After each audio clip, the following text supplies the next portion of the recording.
오늘 주시는 하나님의 말씀은 마가복음 12장 17절부터 18절부터 27절입니다. 다 같이 일어나셔서 한 절씩 교독하겠습니다. 부활이 없다 하는 사두개인들이 예수께 와서 물어 이르되 선생님이여 모세가 우리에게 써주기를 어떤 사람의 형이 자식이 없이 아내를 두고 죽으면 그 동생이 그 아내를 취하여 형을 위하여 상속자를 세울지니라 하였나이다.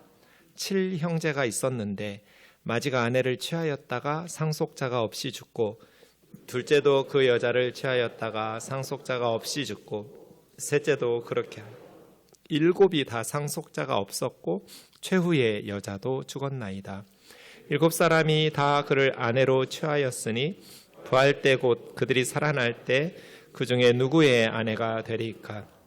예수께서 이르시되 너희가 성경도 하나님의 능력도 알지 못함으로 오해함이 아니냐. 사람이 죽은 자 가운데서 살아날 때에는 장가도 아니가고 시집도 아니가고 하늘에 있는 천사들과 같으니라. 죽은 자가 살아난다는 것을 말할진대 너희가 모세 책 중 가시나무 떨기에 관한 글에 하나님께서 모세에게 이르시되 나는 아브라함의 하나님이요 이삭의 하나님이요 야곱의 하나님이로라 하신 말씀을 읽어보지 못하였느냐. 하나님은 죽은 자의 하나님이 아니요 산 자의 하나님이시라. 너희가 크게 오해하였도다 하시니라. 아멘. 자리에 앉으셔서 기도하겠습니다. 우리에게 진리의 말씀을 가르치시기를 기뻐하시는 하나님 아버지, 이 시간 하나님의 말씀을 우리에게 가르치시되 그 말씀 위에 뿌리를 내리며 살아갈 수 있도록 인도하여 주옵소서. 미련하고 연약한 종을 주님 손에 맡기옵고 예수님의 이름으로 기도하옵나이다. 아멘. 마가복음에는 예수님과 유대 종교 지도자들 간에 논쟁하는 사건을 기록한 논쟁 사건 본문들이 두 묶음이 있습니다. 2장에서 3장까지 예수님과 유대 종교 지도자들은 5개의 논쟁을 치렀습니다. 이것은 북부 갈릴리에서 있었던 사건이고요. 11장과 12장에는 이제 예루살렘에서 예수님과 유대 종교 지도자들 간의 5개의 논쟁 사건을 기록한 본문들이 또 등장합니다. 오늘 본문 부활 논쟁은 그 5개의 논쟁 중에 3번째 논쟁입니다. 오늘 이 본문을 이해하려면 먼저 신명기 25장에 나오는 형사 취수 제도라는 것을 좀 이해해야 됩니다. 신명기 25장 5절부터 제가 읽겠습니다. 형제들이 함께 사는데 그중 하나가 죽고 아들이 없거든 그 죽은 자의 아내는 나가서 타인에게 시집가지 말 것이요 그 남편의 형제가 그에게로 들어가서 그를 맞이하여 아내로 삼아 그 남편의 형제된 의무를 그에게 다 행할 것이요. 이런 뜻입니다. 형제가 같이 살다가 형일 수도 있고 동생일 수도 있습니다. 상속자를 남기지 못하고 죽었습니다. 아들이어도 되고 딸이어도 괜찮습니다. 이스라엘은 딸들만 있는 경우에도 이제 대릴 사이를 얻어가지고 아버지의 이름으로 그 기업을 딸들에게 유산으로 기업으로 넘길 수 있었습니다. 어쨌든 형제가 상속자를 남기지 못하고 죽었으면 그 죽은 자의 아내는 다른 남자를 찾아서 재혼하지 말고 그 형제의 죽은 남편의 형제에게 결혼하라는 것입니다. 뭐 그 형제가 결혼해서 이미 아내가 있을 수도 있습니다. 그래도 괜찮습니다. 그럴 경우에도 일부 다처제가 되겠지만 그 아내를 이제 제수 씨나 형수 씨를 아내로 삼아서 그 여인이 처음 낳은 아들을 죽은 형제의 이름으로 상속하게 하는 것입니다. 이렇게 하는 이유는 그 이름이 이스라엘 중에서 끊어지지 않게 하려는 것입니다. 근데 죽은 형제의 형제들이 죽은 남편의 형제들이 원하지 않을 수도 있잖아요. 나는 이 계대 결혼 대를 이어주는 이 결혼하지 않겠다고. 그럴 경우에는 거부할 수 있었습니다. 그 7절인데요. 그 사람이 만일 그 형제 아내 맡기를 즐겨하지 아니하면 그 형제의 아내는 성문의 장로들에게로 가서 성문에서 주로 재판이 이루어지기 때문에 그 성읍의 장로들이 지금의 판사 역할, 사법적 기능을 감당하고 있기 때문에 그렇습니다. 내 남편이 죽었는데 그 죽은 남편의 형제가 나에게 남편의 형제된 의무를 시행하지 않겠다고 합니다. 이렇게 성읍의 장로들에게 가서 이야기하는 거예요. 그럼 이제 성읍 장로들이 그 죽은 자의 형제를 부르겠죠? 소환해요. 그러면 장로들 앞에서 그 죽은 자의 형제가 나는 그 여자를 아내로 맞이하지 않겠습니다. 이렇게 장로들 앞에서 말하면 그 죽은 자의 아내가 장로들 앞에서 그 남편의 형제된 그 사람의 발에서 신발을 벗기고 그 얼굴에 침을 뱉습니다. 그러면 그 형제 집을 세우기를 즐겨하지 않는 자에게 이같이 행할 것이다 하면서 10절에 보면 이스라엘 중에 그 이름을 신벗김 받은 자의 집 이렇게 수치스럽게 불명예스럽게 부르게 되는 것입니다. 이것이 형이 죽으면 그 형수를 취하는 형사취수제도, 형사취수법. 이렇게 하는 이유는 대가 끊어지지 않고 이어지게 하기 위해서 계대결혼을 하게 되는 것입니다. 이 신명기 25장의 형사취수법의 의미는 두 가지입니다. 하나는 가문의 혈통이 끊어지지 않는 것이죠. 또 하나는 사회보장제도적인 성격이 있습니다. 이 죽은 자의 아내가 죽은 남편의 기업을 유지하면서 자기 생활을 영위하고 의식주 문제를 해결할 수 있기 때문에 그렇습니다. 그러면 왜 죽은 형제의 아내를 데려다가 죽은 형의 혈통이 끊어지지 않도록 대를 이어주지 않으려고 할까요? 그 형제의 대가 끊어지면 그 형제의 몫으로 있는 기업이 자기 거가 되기 때문입니다. 이거 물질에 대한 욕심과 탐욕이 있으면 계대 결혼을 안 해도 돼요. 왜냐하면 그 죽은 형제의 토지겠죠. 그 시대에는 대개 농경사회이니까 그 유산은 고스란히 자기 몫이 돼요. 그 형수의 몫이 아니에요.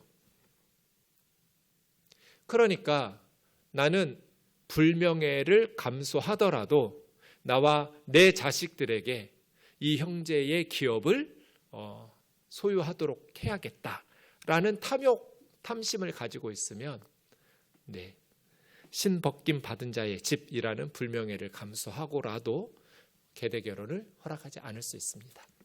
자, 이제 이 신명기 25장의 형사취수제도를 기억하면서 오늘 본문을 좀 보겠습니다.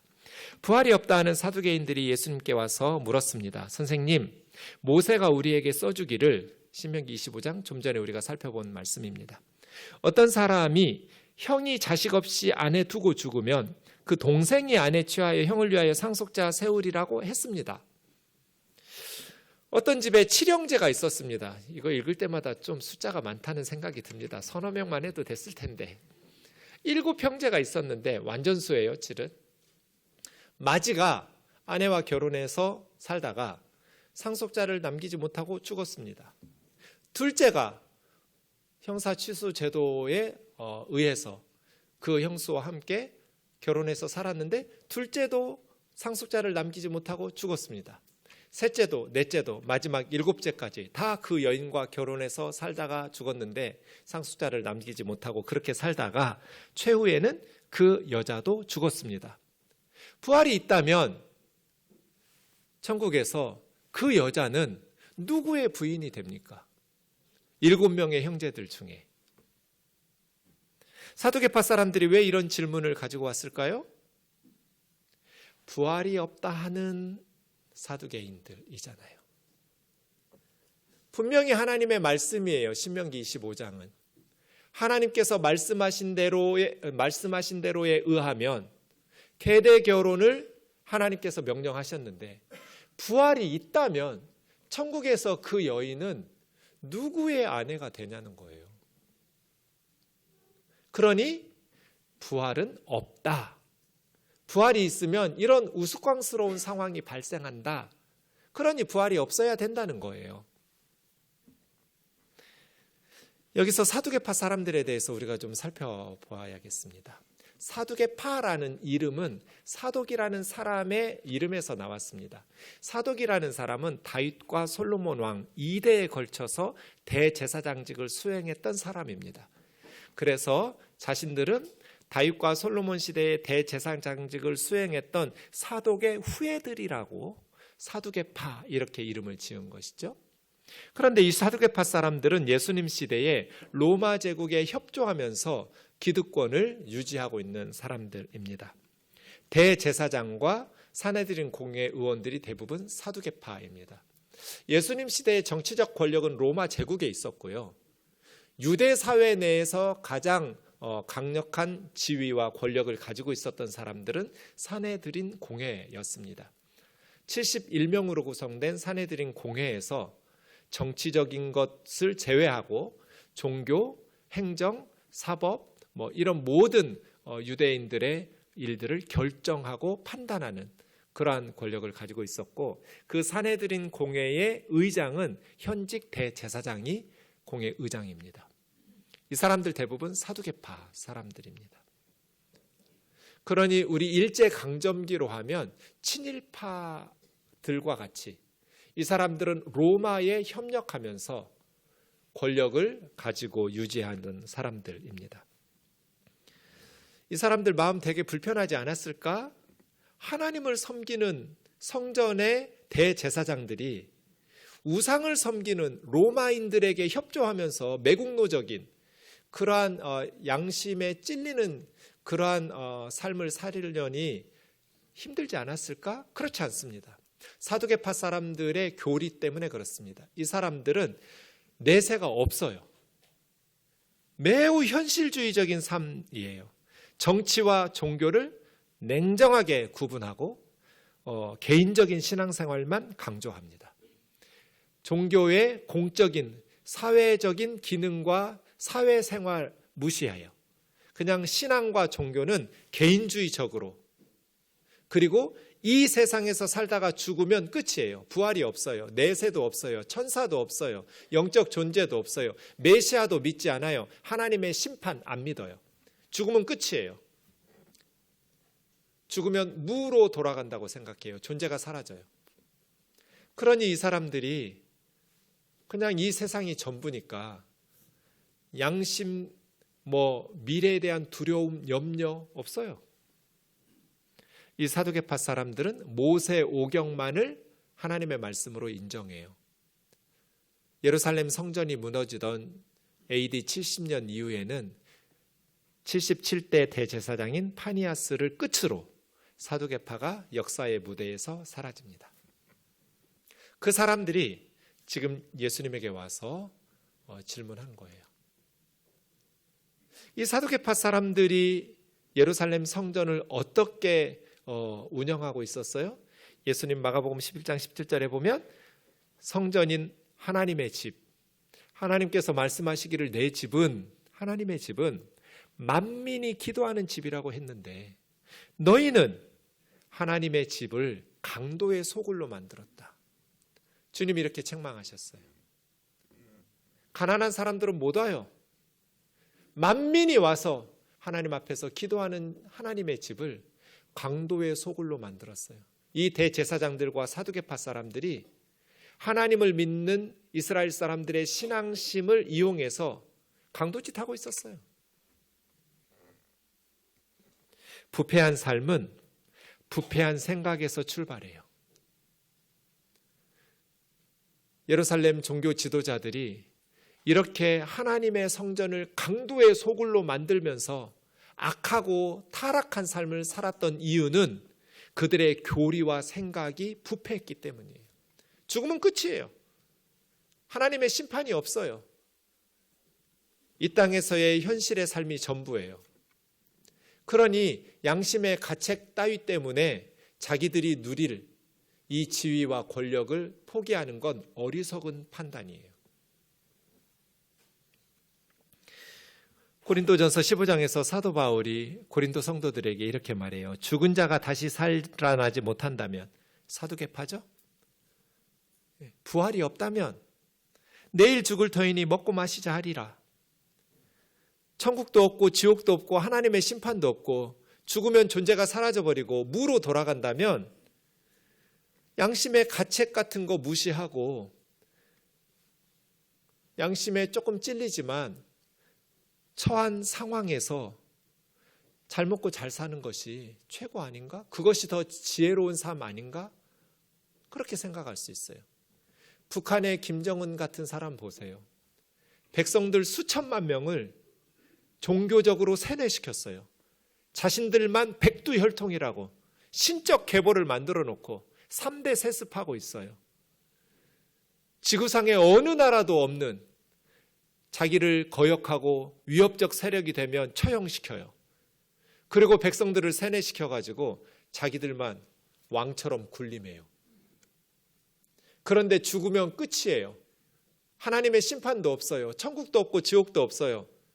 만약에 사두개파 사람들의 말처럼 죽은 자가 다시 살아나지 못한다면, 부활도 없고 하나님의 심판도 없다면 김정은이 제일 똑똑하게 사는 거 아니에요? 수천만 명 세뇌시켜가지고 수천만 명의 피를 빨아먹는, 잘 먹고 잘 살고 부귀영화를 자자손손 누리는,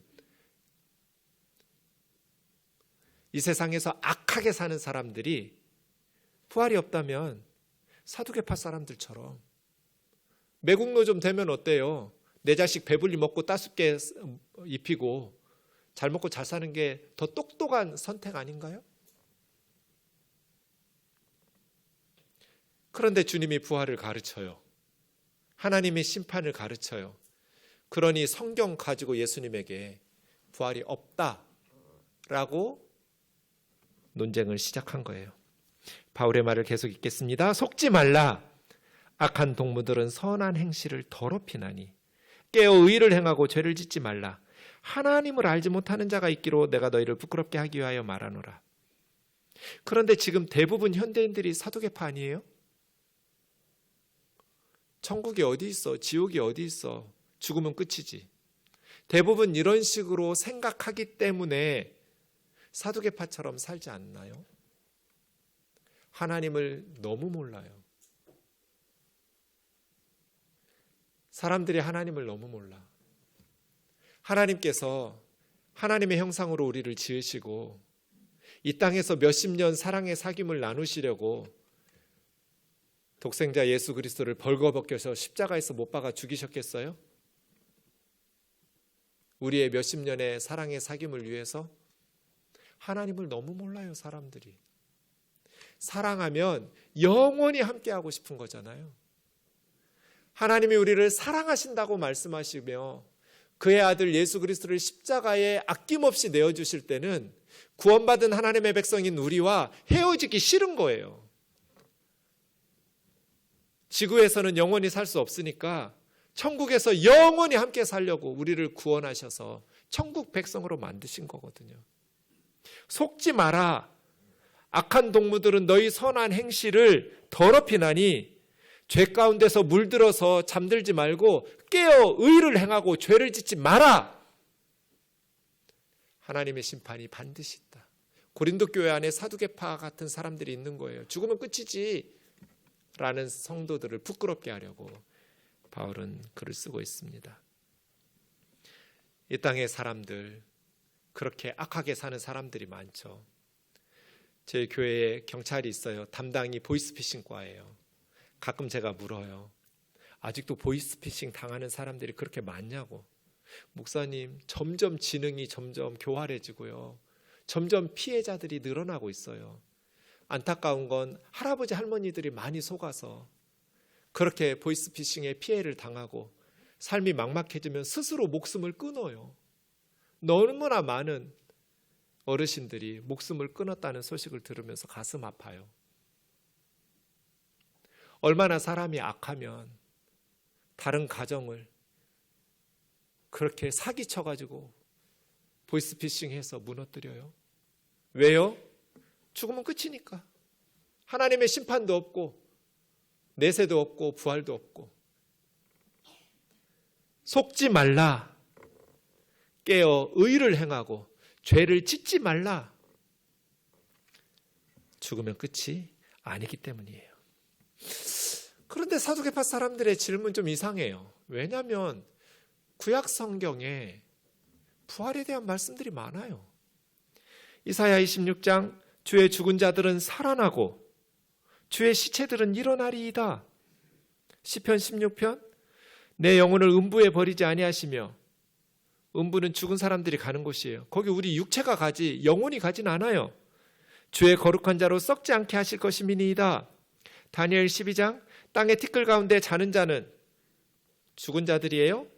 자는 자들 중에 많이 깨어서 영생을 얻는 자도 있겠고 수욕을 받아 무궁히 부끄러움을 입을 자도 있을 것이며, 죽음이 끝이고 존재가 사라지는 것이 아니라 죽은 자들 중에서 많이 깨어서 영생을 얻는 자들도 있겠고 또 많은 이들은 영원 무궁히 부끄러움을 수욕을 받을 자들도 있을 거다. 하나님의 심판이 있을 거다. 욥기 19장에서도 나의 가족이 이것이 썩은 후에, 욥의 몸이죠, 내가 육체 밖에서 하나님을 보리라. 죽으면 끝이 아니에요. 우리의 육신은 썩지만 우리의 영혼이 하나님께로 간단 말이에요. 왜 구약 성경은 죽은 자들이 살아난다고 말하는데 사두개파 사람들은 부활이 없다고 말했을까요? 이렇게 부활에 대한 구절들이 많은데 왜 이 사람들은 부활을 믿지 않았을까요? 제가 좀 전에 사두개파 사람들을 소개할 때 모세오경만 성경으로 인정한다고 그랬죠. 이 사람들은 구약 성경 중에서 모세가 쓴 5개의 성경, 창세기, 출애굽기, 레위기, 민수기, 신명기만을 하나님의 말씀으로 인정해요. 좀 전에 제가 부활에 대해서 인용했던 구약 성경의 구절들은 다 모세오경 밖에 나오는 성경들이에요. 모세오경 안에는 부활에 대한 구절을 찾기가 어려워요. 이 사두개파 사람들이 예수님에게 가지고 왔던 형사취수법도 신명기 25장 모세오경에 나오는 내용이에요. 자기들이 하나님의 말씀으로 성경으로 인정하는 신명기에 나오는 형사취수법을 가지고 부활이 있으면 이 구절들은 엉터리가 돼버리지 않느냐라고 이야기해요. 그래서 예수님은 차포를 떼어내고 장기를 두어야 돼요. 다른 구약의 부활을 말씀하시는 정확한 구절들을 인용할 수 없어요. 왜냐하면 사두개파 사람들이 성경으로 인정하지 않으니까요. 모세오경 안에서만 부활이 있음을 증명해야 돼요. 예수님의 말씀과 대답을 살펴보겠습니다. 예수께서 이르시되 너희가 성경도 하나님의 능력도 알지 못함으로 오해함이 아니냐? 네. 너희가 성경을 모르니까 이런 오해를 한 것이다. 하나님의 능력을 모르니까. 사람이 죽은 다음에 죽은 사람을 살릴 수는 없죠. 사람은 불가능해요. 하지만 하나님의 능력은 그건 식은죽 먹기예요. 죽은 자를 살리시는 것, 하나님의 능력으로는 얼마든지 가능한 일이에요. 사람이 불가능하다고 하나님도 못하신다고 말하면 안 되잖아요. 너희가 성경도 하나님의 능력도 알지 못함으로 오해했다. 사람이 죽은 자 가운데 살아날 때, 부활 때에는 장가도 아니가고 시집도 아니가고 하늘에 있는 천사들과 같으니라. 여러분, 우리가 천국에 가면 천사가 된다는 말씀이 아니에요.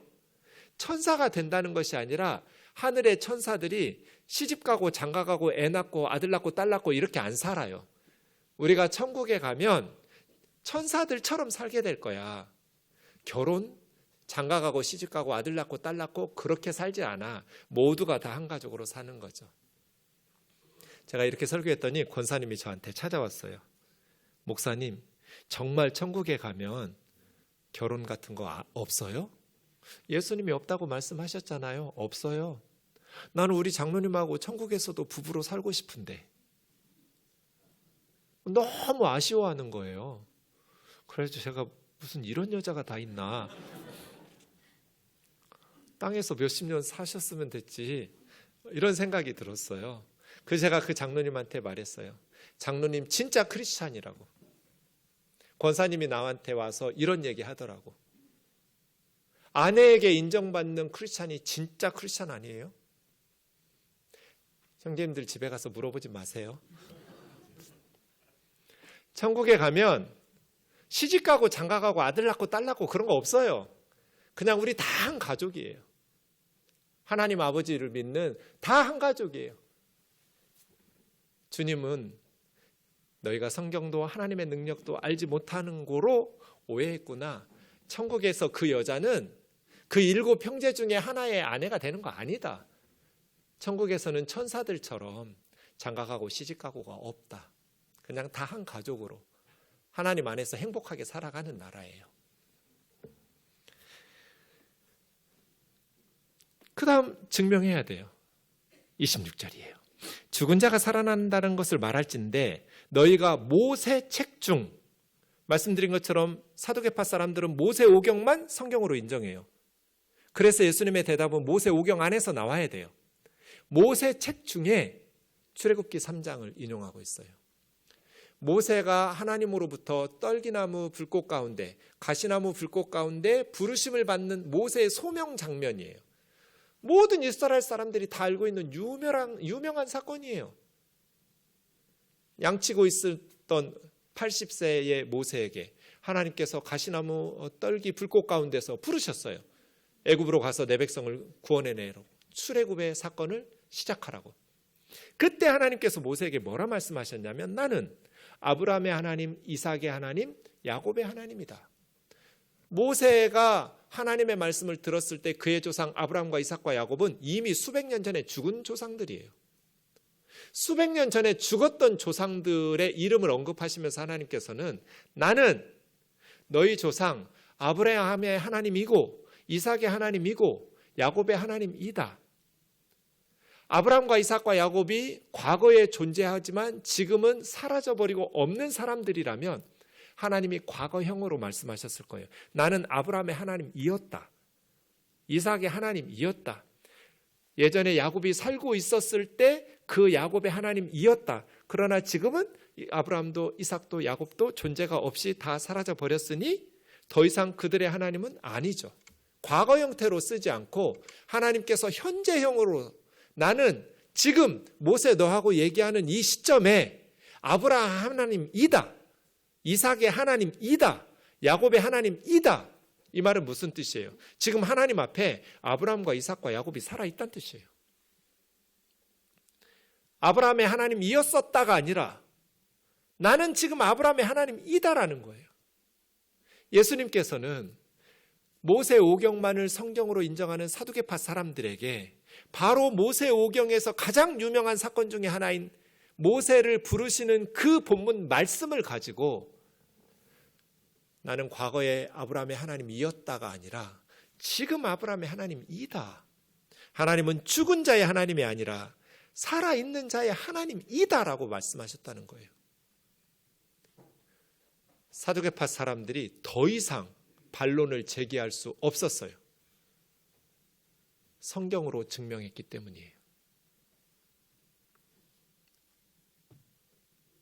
너희들이 크게 오해하였도다. 자, 이제 사두개파 사람들 어떻게 해야 돼요? 큰일 났잖아요. 죽으면 끝인 줄 알고 성전에서 강도의 소굴로 만들어서 열심히 부와 권력을 누리면서 살고 있었는데 그들이 그렇게 생각한 것은 모세 오경에 부활에 대한 구절이 없었기 때문인데 예수님께서는 매우 중요한 본문인 출애굽기 말씀, 모세에게 하셨던 하나님의 말씀을 가지고 지금 모세에게 말했던 그 시점에 아브라함과 이삭과 야곱이 하나님 앞에서 살아있다면 지금도 모세도 죽은 이들이 다 존재가 사라진 것이 아니라 살아있는 것이고 부활이 있는 것이고 심판이 있는 거잖아요. 큰일 났어요. 근데 사실 큰일 안 났어요. 어떻게 하면 돼요? 회개하면 돼요. 그동안 내가 잘못 알았구나. 성경 해석을 잘못했구나. 성경을 내가 몰랐구나. 그동안 살았던 삶의 방식을 하나님 앞에서 회개하고 더 이상 성전을 강도의 소굴로 만들지 않고 회개하고 하나님 앞에 심판대 앞에 섰을 때 영원 무궁히 부끄러움을 당치 않도록 지옥의 심판을 받지 않도록 바르게 살아야겠다. 그러면 되잖아요. 근데 사두개파 사람들 어떻게 살았어요? 그 다음 마가복음 12장에 보면 이틀이 지나면 유월절과 무교절일 때 대제사장들과 서기관들이, 이 사람들 사두개파예요, 예수를 흉악한 계획으로 잡아 죽일 방도를 구하며 심판에 대해서, 부활에 대해서 말씀하시고 가르치시는 예수님을 죽이면 심판이 사라져요? 부활이 없어져요? 사두개파 사람들은 성경을 통해서 예수님의 말씀을 들었지만 변하지 않았어요. 그래서 결국 AD 70년에 예루살렘 성전은 로마 사람들에 의해서 무너졌고 사두개파도 역사의 무대에서 사라졌어요. 정말 예수님을 죽여야 된다라고 생각했다면 밀란이 일어날 걸 두려워하지 말고 일을 진행했어야 돼요. 사람들을 설득해가면서 우리는 하나님의 제사장으로, 하나님의 종들로 이 예수는 이러이러한 잘못이 있으니 살려두어서는 안 된다. 위험한 사람이다. 밀란을 두려워하지 않고 하나님의 뜻을 시행해야 되는 것이 하나님의 종 아니에요? 그런데 백성들이 명절에 예루살렘으로 많이 몰려들어서 밀란이 생길까 봐 백성들을 두려워하면서 전전긍긍하면서 명절 끝나면 예수를 제거하자. 근데 사실은 그 계획이 수정되죠. 왜냐하면 예수님의 12제자 중에 한 사람이었던 가룟 유다가 예수를 팔아넘기겠다고 제안했기 때문이에요. 오늘 이 부활 논쟁은 우리의 삶과 신앙에 어떠한 교훈을 주고 있나요? 이 말씀은 우리에게 어떻게 살라고 가르칠까요? 빌립보서 1장 21절부터 보면 사도 바울은 삶과 죽음을 한 단어씩으로 요약합니다. To live is Christ, to die is gain. 나에게 있어서 산다는 것은 그리스도요, 죽는다는 것은 유익함이다. 이 유익함이라고 번역한 케르도스라는 말은 이득이라는 뜻입니다. 요즘 젊은이들은 개이득이라고 합니다. 죽음은 잃어버리고 망하는 게 아니라 개이득이다. 그리스도인들에게 있어서 죽음은 유익한. 그래서 바울은 이렇게 고백합니다. 내가 그 둘 사이에 끼어 있다고. 차라리 이 세상을 떠나서 그리스도와 함께 천국에서 있는 것이 훨씬 더 좋은 일이기 때문에 그거 선택하고 싶은데 내가 육신으로 살아있는 것이 너희를 위해서는 더 유익할 것이기 때문에 그 둘 사이에 끼어서 고민스럽다. 그리스도인들은 죽음에 대해서 이런 소망을 가지고 예수 믿고 죽은 자들은 복이 있다. 그리스도인들에게 삶이란 예수 그리스도를 의미하고 내가 살든지 죽든지 예수님을 존귀하게 하는 것이 내 삶의 목표이고 그리스도인들에게 죽음이란 이익이다. 얻는 것, 유익한 것. 그리스도와 함께 세상이 줄 수 없는 영원한 천국의 상을 누리는 것이거든요. 가장 값진 선물, 가장 복된 선물을 우리는 죽음을 통해서 받아요. 이것이 삶과 죽음을 향한 우리의 삶의 정의예요. 이제 우리는 어떻게 살아야 될까요? 제가 전도사 때 청년부 전도사였는데 고등부 전도사님이 자기 고등부 여름 수련회에 특강 좀 해달라고 불렀어요. 그래서 제가 고등부 수련회 특강하러 갔어요. 어디서 했냐면 연세대학교 원주 캠퍼스에서 했어요. 그때만 해도 그 원주 캠퍼스 큰 식당에 에어컨이 없었어요. 엄청 더웠던 여름이었는데 식당의 창문을 다 열어놓고 큰 선풍기를 틀어놨는데 뜨거운 바람이 나오고 있었어요. 땀을 뻘뻘 흘리면서 점심 식사를 하고 이제 식당에서 나가고 있는데 고등부 한 형제가 남학생이 자기 고등부 전도사님한테 전도사님 오후 프로그램 할 때까지 시간이 남아 있으니까 우리 선생님들하고 학생들하고 축구 한 게임 하죠. 그러는 거예요. 그래서 제가 속으로 외쳤어요. 안 돼! 근데 전도사님이 그래? 그러는 거예요. 제가 고민했어요. 이 더운 여름에 오후 프로그램 전까지 좀 쉬고 싶은데 운동장에서 축구를 하자고? 안 한다고 할까? 그런데 젊은 전도사가 남자 선생님들도 많지 않은데 안 한다고 말을 못 하겠는 거예요. 그래서 같이 운동장에서 축구를 하게 됐어요. 선생님들이 이겼을까요? 학생들이 이겼을까요? 우리가 어떻게 이겨요? 고등학생들을. 학생들이 이겼죠. 근데 연세대학교 원주 캠퍼스 지금은 어쩐지 모르겠어요. 그 대운동장에서 했는데요. 잔디구장이 아니었어요. 구름 한 점 없었고요. 그늘 하나도 없었어요. 그냥 뙤약볕에서 한낮에 서 있기도 숨이 쉬기가 힘든데 뛰어다니면서 축구를 했어요. 이건 미친 짓이죠. 그런데 고등부 교사 중에 제가 양육하는 청년부 형제가 있었어요. 스위퍼 겸 골키퍼를 맡겼는데 안 뛰는 거예요. 움직이지를 않아요. 그래서 계속 골을 먹는 거예요, 학생들한테. 그 제가 몇 번 얘기했어요. 아무개야 좀 열심히 뛰어라. 너 때문에 계속 골 먹지 않니? 내 건성으로 대답하고 안 뛰어요. 무슨 열정으로 뛰어다니겠어요. 근데 전반전이 끝나고 이제 위치를 바꾸면서 후반전이 시작됐는데 갑자기 후반전이 시작되면서 이 형제가 우통을 벗었어요. 윗도리를 벗더니 엄청 뛰어다니면서 날아다니는 거예요. 후반전은 우리가 이겼어요. 한바트면 이길 뻔했다니까요. 그게 이상하지 않아요?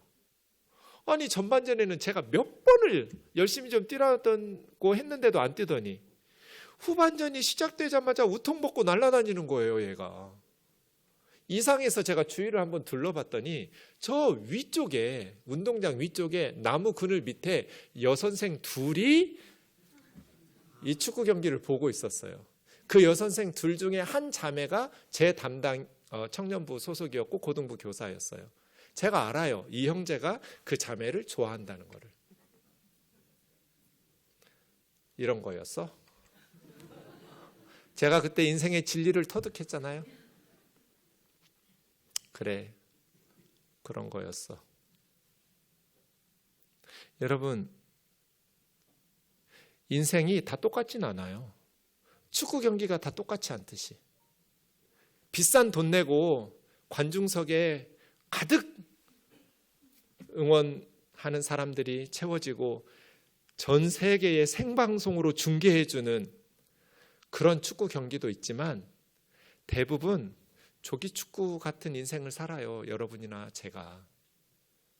그냥 방송 안 나와요. 신문에 한 줄도 안 나와요. 우리가 어떤 마음을 가지고 살았는지 사람들이 알까요? 가족들도 모를걸요? 좀 더 착한 마음으로, 좀 더 하나님 앞에서 바르게 살려고 노력했는지 그렇지 않은지 아무도 관심 없어요. 유명인들은 뉴스에도 나오고 오늘 어떻게 살았는지 신문에도 나오지만 대부분은 조기축구 같아요. 오늘 우면초등학교 조기축구에서 누가 몇 골 넣어서 어느 팀이 이겼는지 알아요? 지금쯤이면 자기들도 잊어버렸을 거예요. 관심 없어요. 뭐 대단한 인생을 산다고 우통 벗고 날아다녀요? 조기축구에서. 그런데 이 형제 말이에요. 전반전과 후반전이 그냥 딱 한 가지 사실을 깨닫고 달라졌잖아요.